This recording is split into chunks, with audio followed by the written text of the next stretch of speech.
Hi. ఈరోజు నేను కాలాబటి అనే రైస్, ఇది ఏన్షియంట్ రైస్ అండి. మన పూర్వీకులు చాలా తిని ఆరోగ్యంగా పెరిగిన రైస్ అనమాట. చాలా పూర్వీకులది కాలాబటి రైస్. ఈ రైస్ నాకు జీహెచ్ ఫార్మ్స్ అని ఇక్కడ మన వైజాగ్లోనే ఉంది. ఆ ఫార్మ్స్ వాళ్ళ దగ్గర నుంచి నేను ఆన్లైన్లో తెప్పించుకున్నాను. ఆ రైస్ ఏంటంటే పూర్తిగా క్యారెట్ కలర్లో ఉంటుంది, బీట్రూట్ కలర్లో ఉంటుంది. రైస్ ముందు రోజు రాత్రి నానబెట్టేసుకుని తెల్లవారి యాక్చువల్లీ మట్టిపండులో ఉండాలి, నేను కుక్కర్లో పెట్టేశాను. దాంట్లోకి దొండకాయ చేతికారం కూర వండుకున్నాను అనమాట. కొంచెం పప్పు ఉంది, దాంట్లో ఈ దొండకాయ చేతికారం కూర చూడండి ఎట్లా చేశాను. అందులో ఏమేమి వేసాను ఇంగ్రీడియంట్స్. ముందుగా తాలింపు పెట్టేశాను మామూలుగా. దొండకాయ ముక్కలు వేసాను. మనకు తెలుసు కదా, దొండకాయ ఈ రోజున ఇదివరకు మతిభ్రంశంకాయ అనేవారు దొండకాయని.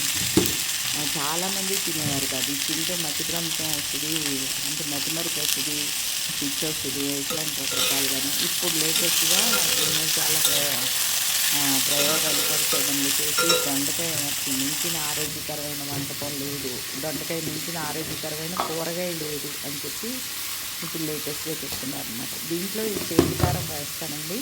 ఈ చేతికారం ఇంతకుముందు ఆకాకరకాయ కూరలో కూడా చూపించారు మీకు. ఎండుమిరపకాయలు వేస్తాను, కొద్దిగా కారానికి సరిపడా, కొద్దిగా ధనియాలు వేస్తాను, జీలకర్ర అనమాట. ఈ మూడు వేసి గ్రైండ్ అయిన తర్వాత కొంచెం వెల్లుల్లిపాయలు వేస్తాను. గ్రైండ్ అయిపోయింది చూడండి. దీంట్లో కొంచెం వెల్లుల్లిపాయలు వేస్తాను అనమాట. ముందుగా వెల్లుల్లిపాయలు వేస్తే ఇవన్నీ నలగవు, అందుకని చెప్పి గ్రైండర్లో ముందు అవి కొంచెం పొడిగా చేసేసుకుని తర్వాత అందులో వెల్లుల్లిపాయలు వేస్తాను అనమాట.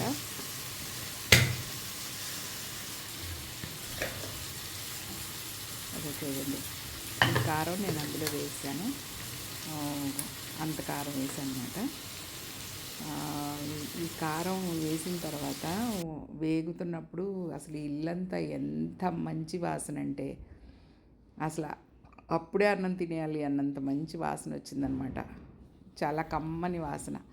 పక్కింటి ఆవిడ ఒకసారి ఇలా వచ్చి, అబ్బా ఏంటి వండుతున్నారు, చాలా మంచి వాసన వస్తుంది అని ఇవి చెప్పాను. అయితే నేను కూడా ట్రై చేస్తానండి అన్నారు ఆవిడ.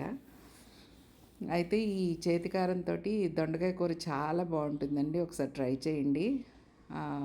ఇది ముందుగా ఉడకబెట్టాల్సిన అవసరం లేదు. దొండకాయ ముక్కలు పచ్చి ముక్కలే వేసాను, చూసారు కదా. కాకపోతే ఏంటంటే పచ్చి లేకుండా వేపుకోవాలి, కొంచెం సిమ్లో పెట్టుకోవాలి, ఎక్కువసేపు పడుతుంది. కొద్దిగా సిమ్లో పెట్టుకుని చక్కగా ఓపిక్గా, ఈ కాస్ట్ ఐరన్ కళాయి కదా ఇది, బాగా వేడి అందుకుంటుంది అనమాట. కూర బాగా మగ్గుతుంది దీంట్లో. మామూలు కళాయిలో వండిన దానికినో ఈ కళాయిలో వండిన దానికి తేడా ఉంటుంది డెఫినెట్గా. అందుకని కాస్ట్ ఐరన్ కళాయి ఇలాంటి వాటికి వాడతాను అనమాట. కాకరకాయ ఇట్లాంటి వాటికి, ములక్కాడ, కాకరకాయ, దొండకాయ ఇలాంటివి ఏంటంటే కొంచెం లేటుగా వేగుతాయి, లేటుగా మగ్గుతాయి. అందుకని చెప్పి ఈ కళాయి వాడతాను. ఈ చక్కని వాసనతో, కమ్మని వాసనతో చక్కగా తయారైన ఈ దొండకాయ కూరకి నేను ఈ కాలాబట్టి రైస్ వాడాను అనమాట. కాలాబట్టి రైస్తో నేను చెప్పాను మీకు, వైట్ రైస్ మానేశాను, రోజుకొక ఐటెం తింటున్నానని చాలా వీడియోస్లో చెప్తున్నాను. రోజుకి నేను ఏం తింటున్నాను, ఏం వండుతున్నానో, రైస్ ఎగ్గొట్టడానికి ఎన్ని మార్గాలు వెతుక్కుంటున్నానో మీకు చూపిస్తున్నాను ప్రతిరోజు. కాలాబట్టి రైస్ ఇవాళ చూపించాలన్న సరదా వచ్చింది. దీంతోపాటు నవారా అనే ఒక రైస్ కూడా తీసుకున్నానండి. ఇవన్నీ కూడా షుగర్ కంప్లైంట్స్కి ఇబ్బంది లేకుండా ఉంటుంది, షుగర్ రాకుండా ఉంటాయి అన్నమాట ఇట్లాంటివి రైస్లు తింటే. వైట్ రైస్ తోటి ఏంటంటే ఇప్పుడు దంపుడు బియ్యం కాకుండా తెల్ల బియ్యం వస్తున్నాయి కదా, పాలిష్డ్ రైస్, దానివల్ల ఆరోగ్యాలు పాడవుతున్నాయి. దంపుడు బియ్యం అయితే ఆరోగ్యం పాడవదనమాట.